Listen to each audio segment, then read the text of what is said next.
Excuse me.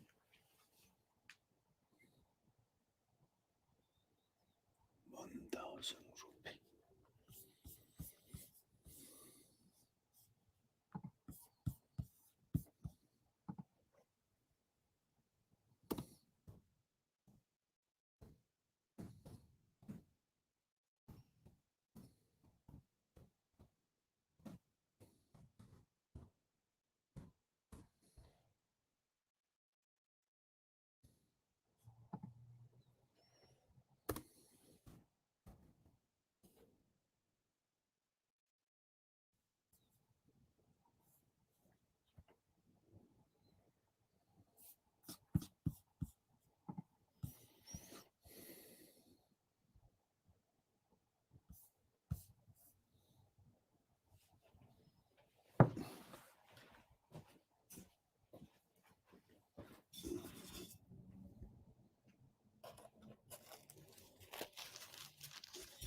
Hello, everyone.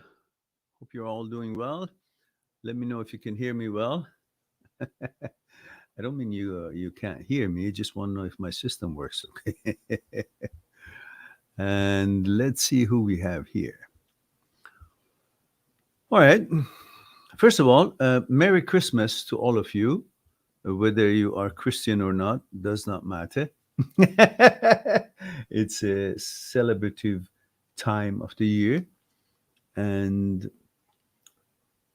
we hope that we'll all have a very Merry Christmas with the spirit of Christmas, and hopefully, you all will be healthy and taking good care of yourselves and try to sort things out in the new coming year as we always do. However, understand things will always need sorting out. It's not a definite thing. As our uncertainty is the key in life, as there is no other way. Everything in life is uncertain, whether it comes from your own brain in form of thoughts or in the events that we all face with on day-to-day basis. So, having said that, let's see what we have here. We have Rahul, and I had a moment to read what you have written here already, because it is a laundry list. And Rahul, knowing that he has put a long list, he's been gracious to help the channel with 1,000 rupees. And thank you for supporting the channel, Rahul. In regards to your question that you have tried to call your wife, it's been 5 months that she has left home, and you've been talking to your daughter for the past 10 days every day. I think that's what you said.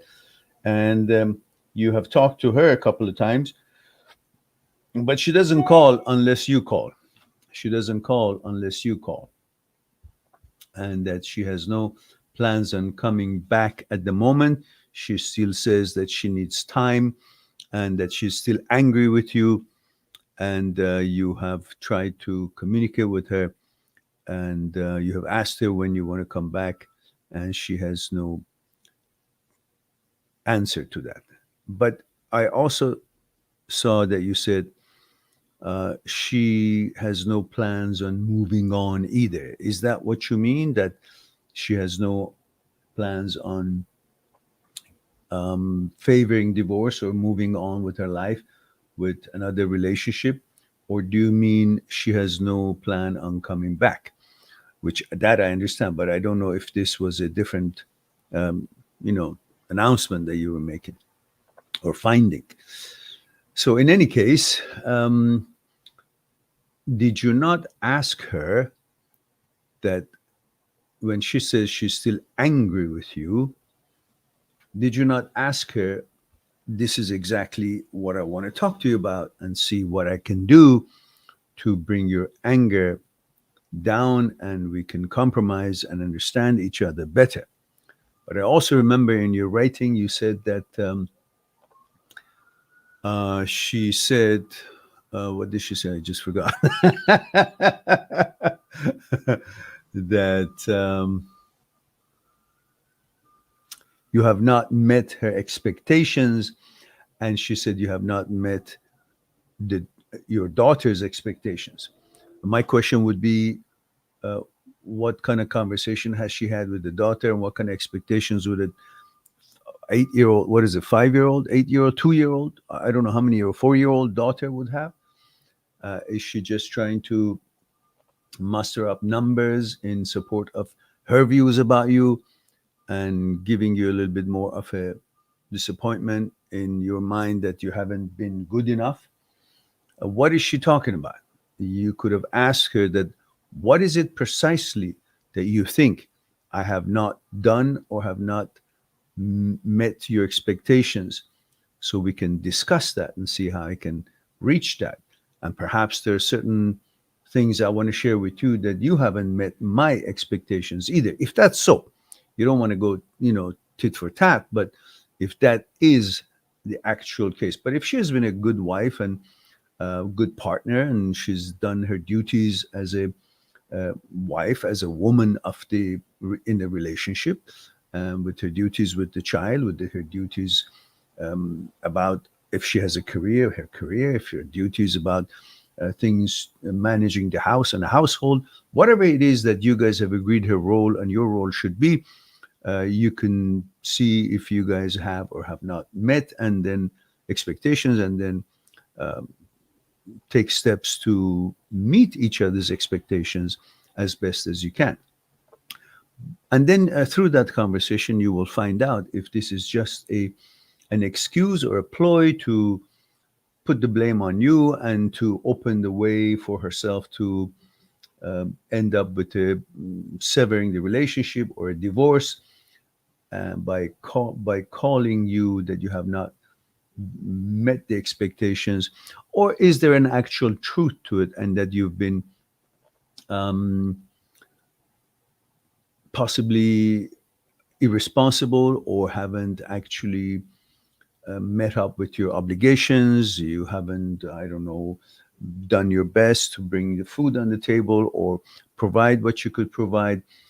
If just be honest with each other and find out that the discussion is not geared to score points. The discussion is to reconstruct, amend, or mend the problem, the relationship, and fix it for your own sakes, for the sake of the child, for the sake of the fact that you gave each other a promise. And that promise is not supposed to be fart in the wind.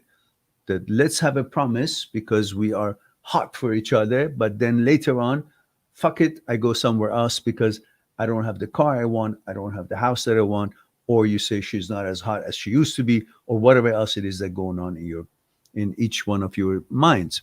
But you need to discuss that honestly with each other. And that means having had a chance to sit down and talk about it rather than she says, no, I'm not interested to talk. And you say, well, if you're not interested, then I should divorce you. Uh, these are all possible, but are they the solution? Are you guys looking for a solution? Or you're looking to show strength to each other and power mongering and saying that I'm the dominant factor, I'm most important, and so on and so forth. If that's the case, well, go at it. But if it's not, and hopefully you and her both understand that and work toward the same goal, this should be the venue or the menu of the discussion which you guys want to uh, arrange with each other. So perhaps you send her a letter, and not a long letter. Say, listen, dear, I understand your concern, and I'm more than happy to understand them more. And I hope you would be open to understand my concern as well. And for that, we do need to sit down and talk and hash out what it is that discomforts you, what it is that I have not done that doesn't meet your expectations, and what is it that I expect and I feel you haven't done, and the things that we should bring about to make this relationship work for the sake of our marriage, for the sake of our child. And we got to do our best to see if we can fix this. Otherwise, everybody could have problems. And if the first problem comes up and we decide that, okay, you know, it's not meeting my expectations, so let's end it, well, then the world wouldn't have come as far as it has, which, mind you, today is just gone to shit. But generally speaking, so in other words, discussions and problems are not the end result of a relationship. These are just on the way to make a relationship work. And these are natural and normal that can come up. Divisions and conflicts are because each content of the consciousness is conditioned differently. So we hit on different cylinders sometimes. And that needs to be discussed, to be synchronized, so our engines really work together or complement each other. And that needs discussions. If she's not willing to have that discussion, well, that's something, then you can make a decision with yourself and your family and her family and say, well, these are the efforts that I've made. So nobody can tell me that I didn't make an effort.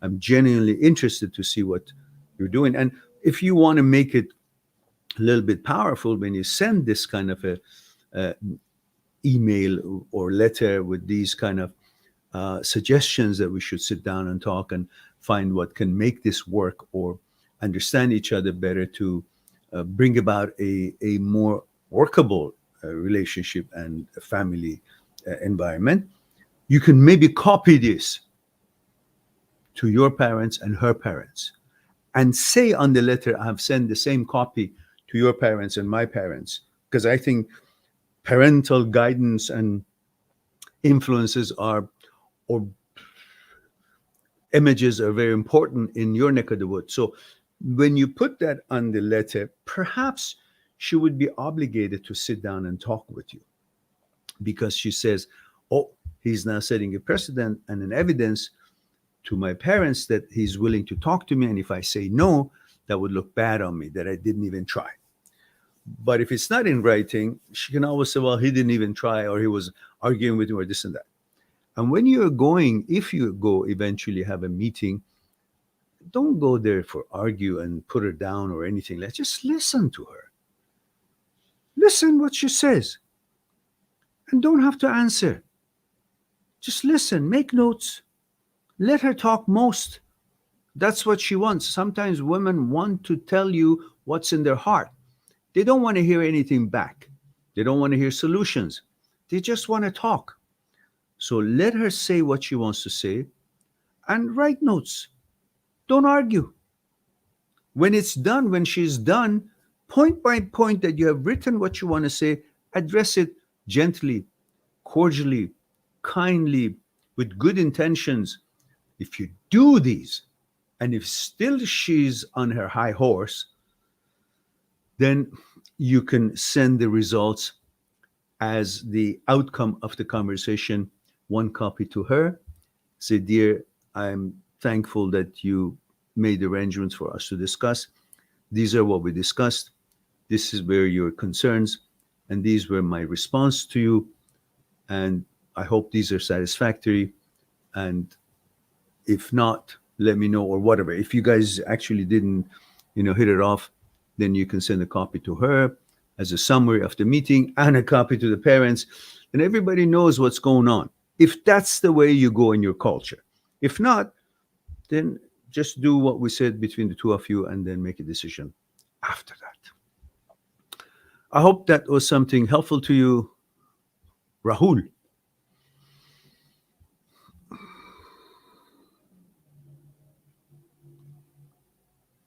Mac.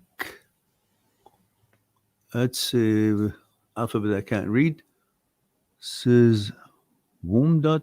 I don't know what that means. Charles Hodges says, I've been doing what you suggested by just ignoring these thoughts. It's not about ignoring the thought, as I mentioned before many times in my videos.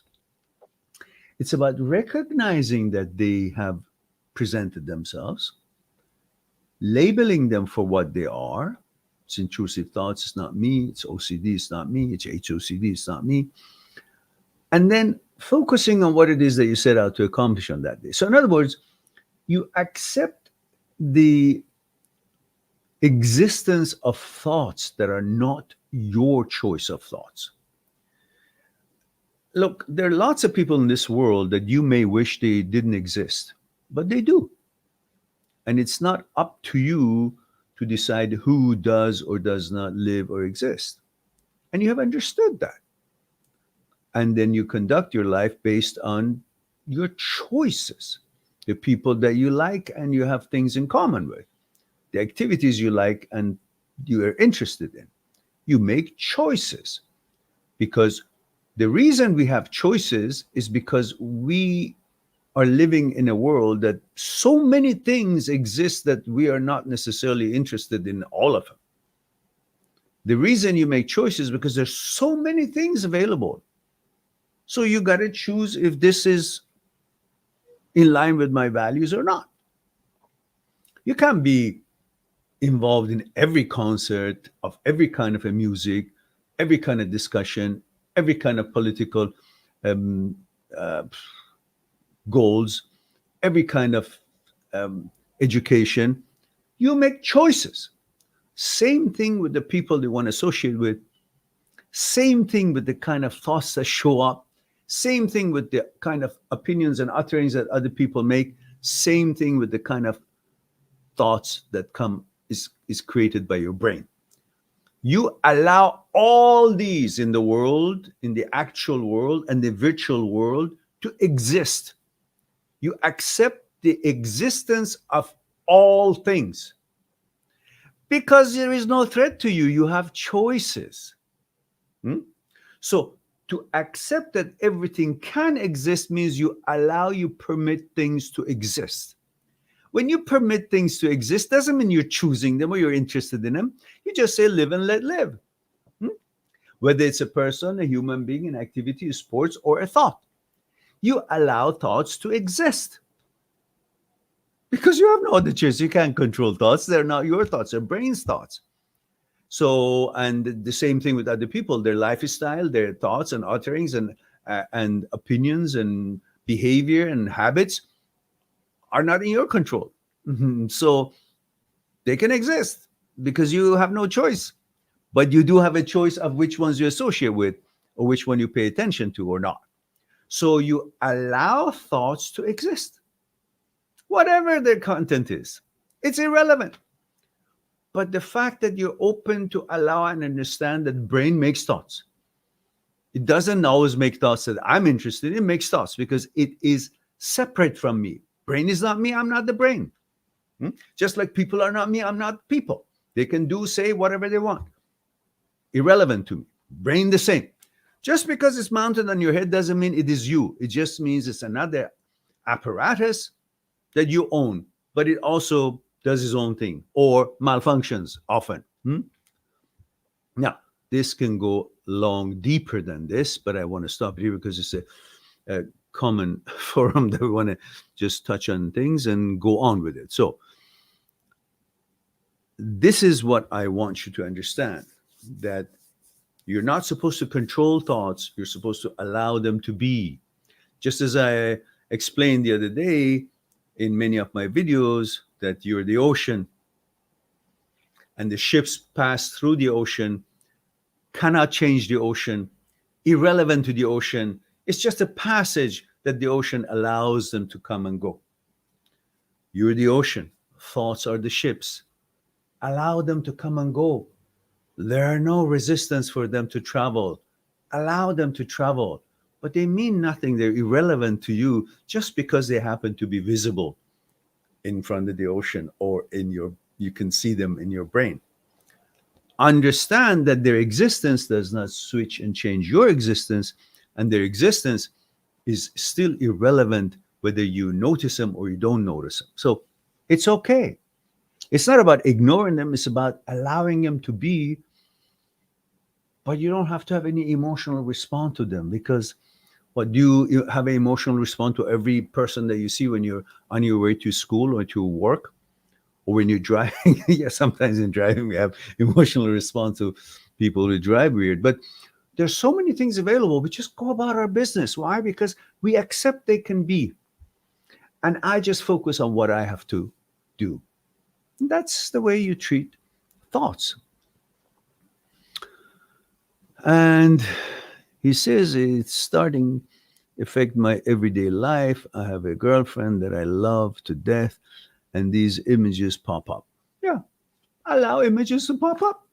What's wrong? What can the image do to you? Doesn't matter what. What does an image do? It's the fact that you perceive an image as a signal of threat, that your amygdala becomes overactive and wants to protect you and sends an emotional response to that image. And then your prefrontal cortex tries to find a narrative for it, a script for it, that you have no idea of it. It just conjures up something to match the emotional response that was sent. And then the emotional response that was sent had no narrative, had no script, but the script is now made for it by the prefrontal cortex. And suddenly that script that matches this emotional signal becomes an evidence for you that the emotion is right and the narrative is why the emotion is there. Rather than there was a overactive amygdala send that emotional signals and some part of the brain created certain kind of a script for it. Now you take that script and make it an evidence that the emotion was justified, and you make and say that this is why the emotion came, because there's such a thought, and you believe in that, then you bamboozle yourself and put yourself on the wrong path of anxiety and trying to explain that and be fearful of it and all this shit that is unnecessary. Just allow the images to come and go. What image does it come? What can it do? That you're sucking dick? Okay, that's an image, but I'm not sucking dick. Somebody's fucking your wife or your girlfriend? That's an image. Or you're fucking someone or someone fucking you? It's an image. Let it not be so important that you run by the images that show up, because there'll be no end to it and you'll be anxious all your life. Understand that these images are irrelevant. Pretty much like a cartoon. Okay? Don't take them seriously. Let them be. And you will get a different result. And Charles says, while I'm kissing her and it makes me want to stop kissing her because I love to keep convincing myself I'm kissing my girlfriend, not a man. Just separate yourself from the thought. You think because the thought shows up, that is what you're doing. No, thought doesn't represent your actions. Your action, actually defines you. So if a thought shows up that it's not your girlfriend, it's a man you're kissing, and you just can say, okay, you must be blind because I really like this babe right here. So that's the end of it. You don't need to prove something to the brain. What is a brain? Apparatus. You're trying to prove and convince the brain that it's wrong when you actually are enjoying your girlfriend. It's like saying you're having a delicious food and the brain says, shit, you're eating. It's a thought, but it doesn't change the character and taste and quality of the ingredients and the food that you're eating. It's a malfunction in the signaling system of the brain, and it gives a thought that just has nothing to do with the reality. You just supposed to allow these thoughts to be there and let them be responsible for what the contents of it is, not you. You're not supposed to prove it's wrong, it's not true, I'm not eating shit. I mean, just don't bother. Just let the thoughts be. So, yeah, that's funny. Eat your food. Let the thoughts be and say, oh, that's funny. Kiss your girlfriend. Just don't buy into the thought being an actuality. Allow thoughts to exist. Free world, which we don't have that today, but at least we try to. And eventually your brain learns that you don't give a shit and learns that it's just barking off the wrong tree. There's no significance to all what it's bringing out, and eventually releases it, and the signals will not be produced by the amygdala. No alarm or threat seems to be there, and then things subside.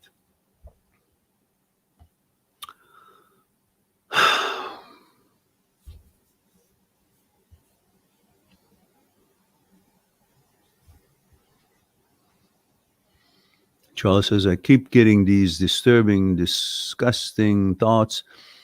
I don't want my brain keep telling me I want it when I don't. Every time I tell myself I'm straight, I feel like I'm lying, but I'm not. Please help. Again, you simply are trying to respond to a suggestion that comes from not a credible source. Often you need not to focus on the suggestion, the meaning of the words that carries the suggestion, and focus on the source. Like if you're playing piano in the park and playing beautifully and someone passed by and says, oh, disgusting, you're playing bullshit, it bothers my ear, you don't know how to play piano. Well, these words can have meanings if you focus on the meaning of the words. You can't contest the meaning of the words. Each word has a meaning in the dictionary. But when you focus on the source, that the source was a person who didn't know what piano is, never played the piano, doesn't have a good music ear, doesn't understand or appreciate music, then it becomes meaningless, that comment. But you're focusing on the fact that such word was uttered or such image that showed up. So you give it importance. It has no importance. And when you say disturbing, disgusting thoughts, well, you say disgusting because we are all conditioned in a certain way since childhood in a certain culture. And since thousands of years ago, this whole business of, who we are, what we are, our identity, and all that has been one of the most important thing to set us, our hierarchy and place in the society. And everybody likes to see themselves the way that they prefer to see themselves. And then through conditionings of that clan that they live in or the culture they live in, they start thinking certain things are bad, certain things are okay, but these are all in relation with you. But certain things that we consider unwanted or uninteresting is actually very interesting to some other people. So the fact that these things exist, you can't help it, they exist. And the fact that they come in the form of thought or images, it has nothing to do with your personality or your identity or you. It's the fact that the brain is aware of existence of these things in the world, and the brain spits out thoughts based on whatever information it has seeped through its consciousness that has been living or existing in the world. It becomes aware of things that are happening in the world and then makes thoughts of it. But when it does make thoughts or images about those things, it's got nothing to do with you. You take it personally because based on the condition I've received in my consciousness, this is a bad thing. It's a bad thing because you're not interested in it. For you, you have no interest in it. But it's not bad as what's bad or what's good. I don't like this food, so I don't choose to have it. But somebody else likes this. So this food is not bad or good, but I don't want it because I have a choice. And that's what you should focus on. These things can come in and you call them disgusting. First, stop calling them disgusting, because just call them not interested. Because that already reduces the whole threat that comes with it. Disgusting or not, what does it have to do with you? It's an image. If somebody shows up, wants to force you to do something to you, then you rise up and you say, well, what the fuck? If that's what your preference and choice. But otherwise, there is no reason for you to consider a thought bad or good. It's there. And then you say, it keep telling me that I want it when I don't. Well, what is the brain keep telling you? You think the brain is an intellect? Brain is a boss? Brain is some kind of a deity or actually telling you what to do? Brain is an apparatus like your intestine. You fart, you don't ask, oh, what does that mean? Does that mean something I should do? It was a reaction of intestine for the gases that was created, so it did. You pay no attention. You don't interpret it. You don't go after if it's good or bad. You just say, okay. Same thing, the brain suggests something that you wanted. Okay. It can suggest whatever it wants. Maybe I walk in the street, some people say it and they say, okay, he looks like he's gay. Okay. It's their opinion. What does it have to do with me? I don't have to prove to everybody who has an opinion about me. Or maybe a gay person walking around and somebody says, oh, he looks heterosexual. He's not going to get offended. Or if he is, he doesn't give a damn. He shouldn't. He should just move on about his business because it's irrelevant to what other people say. And it's irrelevant what the brain suggests because you're not supposed to prove to the brain who you are, what you are, what not. Brain is not an intellect. Brain is not you. Brain is an apparatus, is an organ. So you trying to rise to prove to the brain as if the brain is your identity. Brain is just what it is. It's an idiot. That's what brain is. And there's a lot more to talk about it, but I guess that's enough for now. If you guys wish, you can always go on my site, mind.seekstruth.com, mind.seekstruth.com. Make an appointment for Skype chat, and I'll be more than happy to explore your issues and concerns as much as I can, one-on-one on Skype. By the way, if you're a new client, I will add 1 hour to your 1 hour registration. We'll have 2 hours, plenty of time to explore what's concerning you one on one on Skype. All right. Ash says, you're the greatest man around. Okay, Muhammad Ali, the greatest. And I just want to say thank you for living life as you have, for all of the accumulated experience and wealth of knowledge you gained so you could share it with us. Much love. I don't have any gift for you. And I sincerely apologize for that, but I will make it up to you at some point. Much love. You're quite welcome. I love you too. I love you all. There is no expectation for any gift, dear. Just take good care of yourselves. Understand and educate yourselves about your being, your psyche, and don't get bamboozled by your brain. Is a subordinate to you, is not your boss. And I thank you for the love and I appreciate it. Merry Christmas to you all and wish you have a wonderful, wonderful evening and a happy new year to come, with the hope of this world would regain its sanity and it stops the nonsense and the tyrannic system that is trying to put in place. And we will not allow it. All right.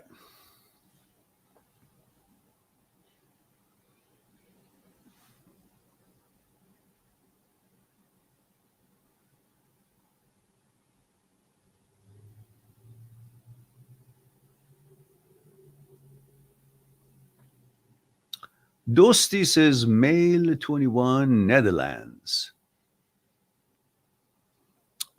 I have HOCD, says, but I'm doing all right with it at the moment. One thing still bothering me: every time I'm watching porn, I feel turned off seeing a vagina, and the opposite happens with the penis. Why? I didn't understand the question really.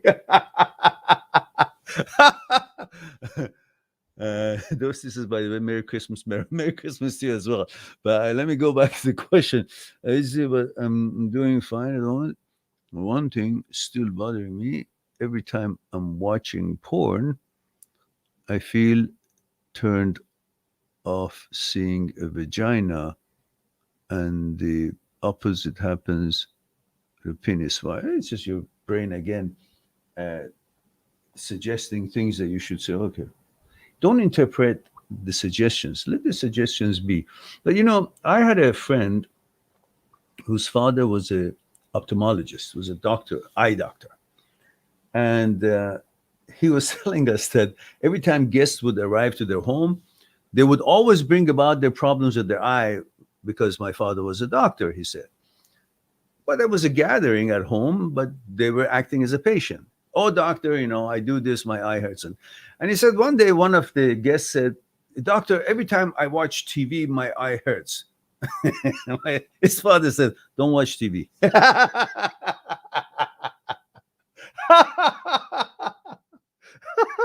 So, same thing with you.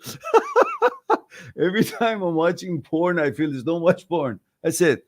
Don't pay too much attention to why I do this. It feels that way. Why? Just fuck it. Doesn't matter. You have a choice.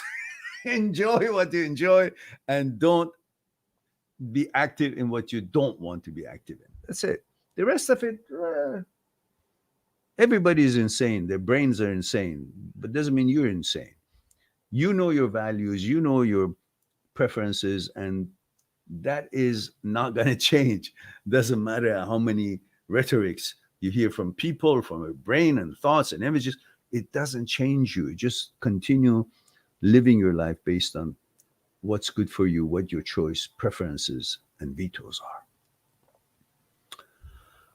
All right.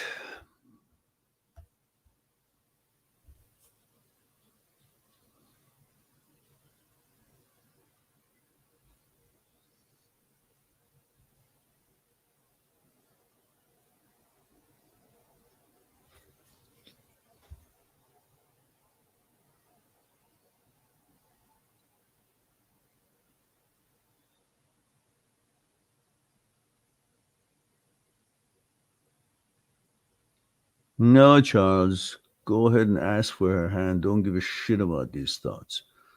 We all can have all kind of thoughts come. If we are supposed to be running after what the thought says or doesn't, you're going to waste your life, because you're not supposed to rely on your brain. You're supposed to rely on your intellect, on your awareness. That's who you are. Your awareness. The fact that you're discussing this with me says there is a contradiction between the awareness, you, and the suggestions. And as long as you can see this contradiction, that's why you're talking about it. It simply means you are not what the suggestion is. It's separate, two separate things. You're the awareness. Hmm? And you recognize a contradiction between what your values are and what's been suggested. That means what's been suggested is not you. You still know what you are, who you are, your identity, based on the fact that you're the intellect, you're the awareness. Brain is not the intellect. Brain is a thought manufacturing machine with lots of other things influencing it: the amygdala, the prefrontal cortex, and caudate nucleus, and the habit center, all that shit is not letting you actually live. So let that be an apparatus that is there to serve you for what you want to accomplish, and keep staying with your awareness, your choices, your values. Hmm? All right.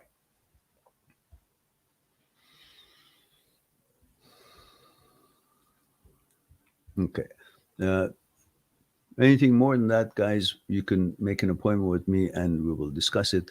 Otherwise, it becomes a private session and we just can't go on, because there's so much more in this discussion. I can't just do it all in 1 hour or something here.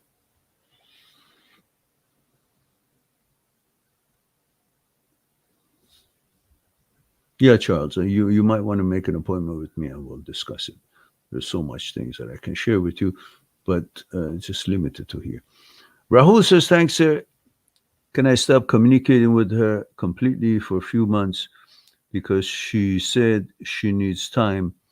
By talking, we're having arguments only. I'm fed up now and need my mental stability. Last 5 months were very tough for me. I lost my focus, happiness, and stability. Sometimes I get thoughts that what's remained now is my life. She's not even realizing how disturbed I am, nor she bothered. Well, you need to make your decision based on what's good for you, if that's how you feel. And she's being unreasonable, and there's no reconciliation after you've tried. You haven't tried, you guys, I don't think, enough.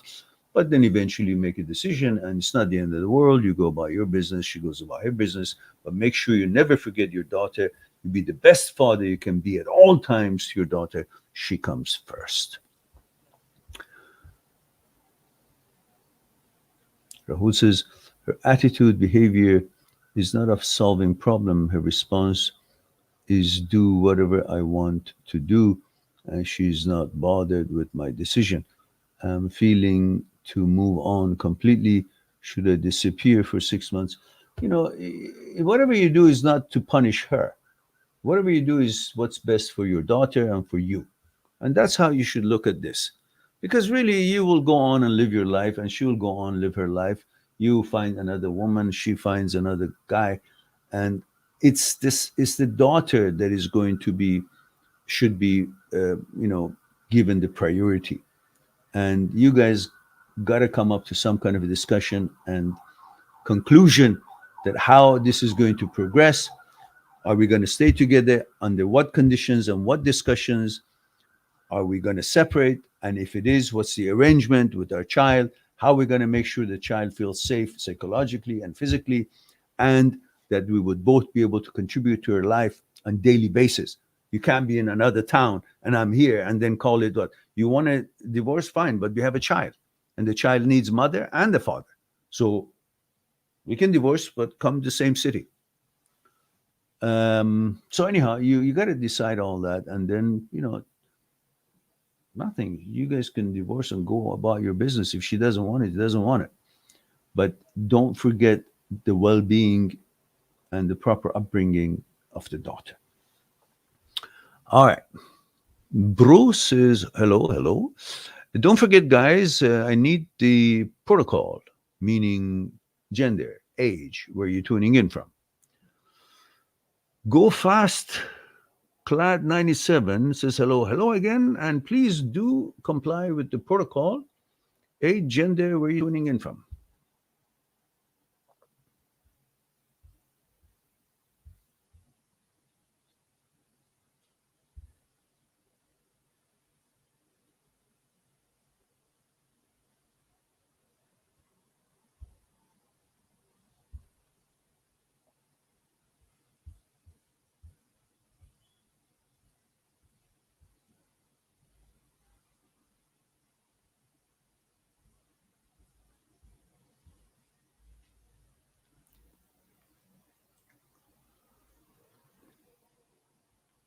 I love this tea, especially when I haven't had it for a few days.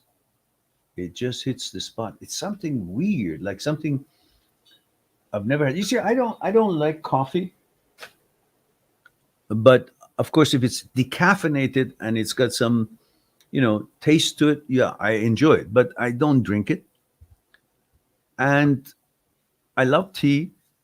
And this thing is something in between the two. It's not coffee, but it is. It's not tea, but it is. So it's got a little bit of a body and a little bit of a, I don't know, bitter taste, but it's not bitter to don't want to drink it. It's got more taste than the tea. It's got less taste and bitter taste of the caffeine in it. So it's pretty darn interesting to me, especially if I haven't had it for a few days. It's very refreshing while mystical. Dandelion tea. Dandelion means lion's teeth. Da. Lion's teeth. Because the leaves are all jagged, lion's teeth. All right. Rahul says, thank you, sir, and wish you a very happy new year. You're quite welcome. I wish you the same, dear. And versatile human being says, sir, you don't reply. I suffer from groinal response.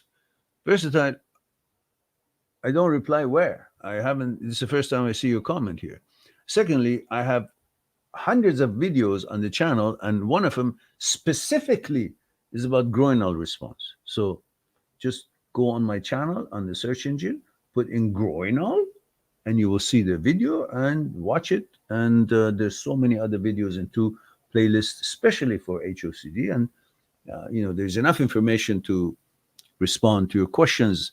And anything more, you guys can go on my site, mind@seekstruth.com, make an appointment for Skype consultation, and we'll discuss what's concerning you one-on-one on Skype.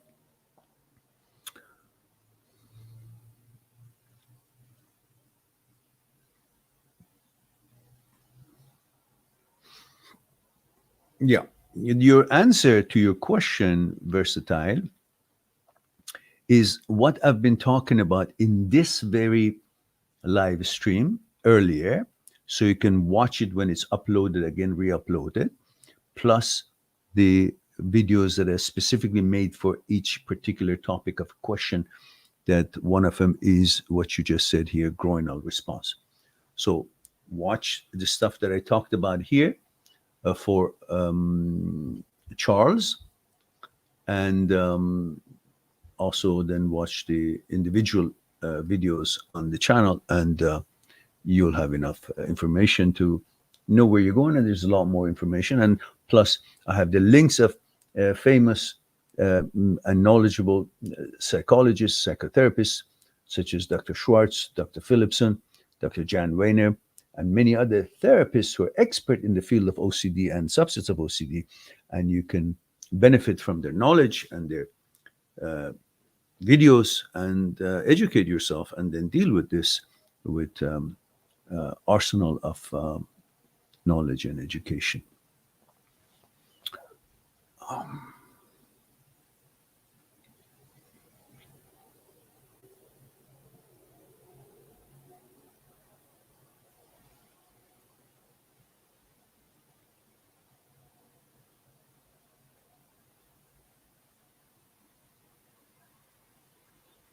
Yeah, these are all just have thought-based roots, psychological roots that have nothing to do with what you suspect or what you think and what is suggested to you. It's all about understanding what OCD and HOCD is.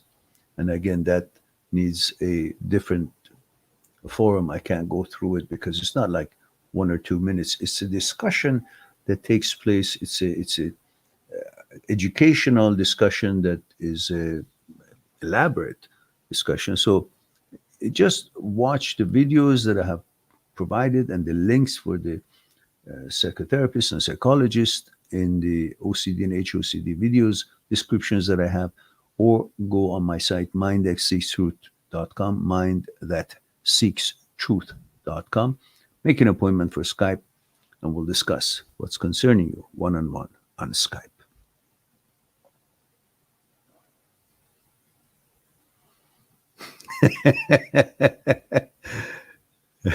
That's the Ash that I know.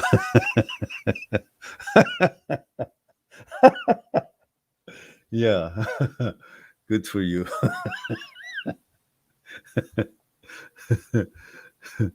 Not all of us are so lucky, so don't rub it in. God damn it.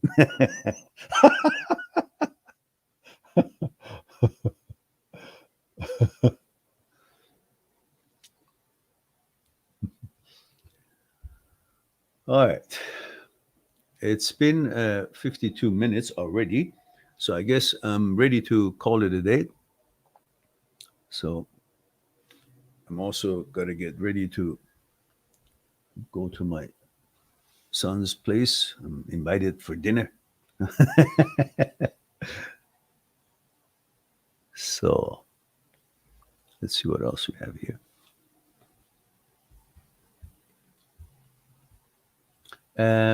What are you doing up so late, Ash, or so early? You probably haven't slept. It's what, 5, 8 hours. It's like 2 o'clock in the morning over there, isn't it? 6 o'clock, 6. Yeah, 2 o'clock in the morning. In UK, yeah?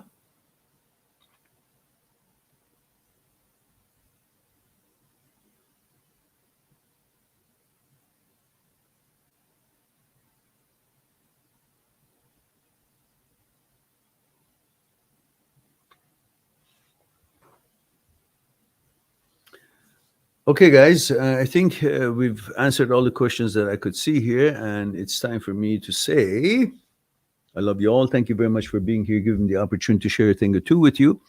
I look forward to our next live stream. Hopefully, maybe later. What is it? Is this Friday? Yeah. Maybe 12, 12:30 tonight, if I'm up for it.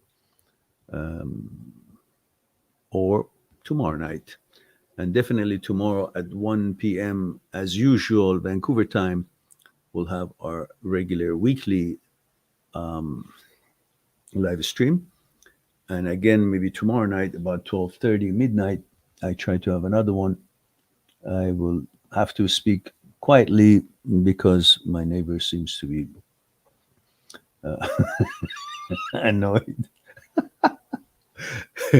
And even though I speak very, very quietly, but the walls are thin.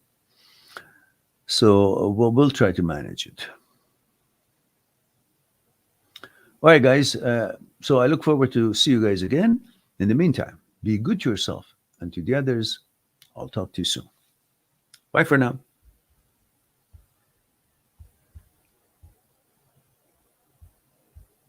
Subscribe on my channel, visit my channel, and go through the videos that you might be interested in. mindthatseekstruth.com is making it one step away to talk to me one-on-one on Skype and discuss what's concerning you. I'll talk to you soon.